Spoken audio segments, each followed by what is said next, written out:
Eleanor Blackwood understood Washington's first rule: never underestimate a secretary. At 82, she'd spent her career being invisible, while powerful men revealed their darkest secrets. Now, her cocky grandnephew was about to learn why that invisibility had been her greatest weapon. The lesson began with theft. Eleanor returned to her Watergate apartment to find evidence of her grandnephew's party. Jason, a junior congressional aide drunk on his own ambition, had celebrated in her home while she was away. But it was what she overheard from the hallway that chilled her blood. "My great-aunt's just some old secretary.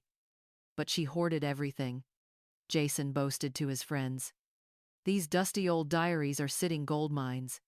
She's too out of it to notice if one goes missing." Eleanor remained in the shadows, listening as Jason detailed his plan to steal her private records, to blackmail his way up the political ladder. Her own blood was planning to weaponize 40 years of her discretion and loyalty.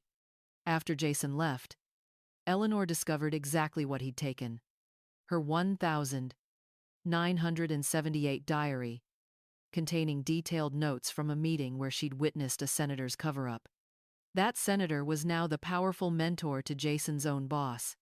Her grandnephew had stolen the perfect blackmail material, but he had no idea what he was really playing with. Eleanor Blackwood hadn't survived 4 decades in D.C. by accident. She was the woman senators called when they needed problems to disappear quietly. The secretary who knew where every body was buried.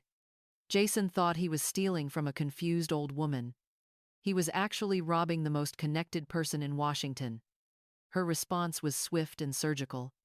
One call to a former Secret Service agent whose career she'd saved. Another to the head archivist at the Library of Congress about donating her historically significant papers. Within hours, word was spreading through D.C.'s inner circles that Eleanor Blackwood was moving her legendary collection. But Eleanor's real trap was more personal than professional. She'd spent her career learning that the most devastating weapons are often the simplest ones. What Jason discovered when he tried to use the stolen diary would destroy more than just his career.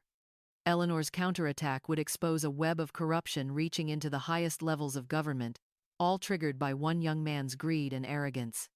How does a retired secretary outsmart a congressional aide planning to blackmail his way to power?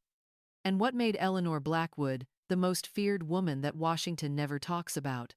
Discover the full story below, where D.C. politics meets family betrayal, and learn why they say the most dangerous secrets are the ones kept by those who seem powerless.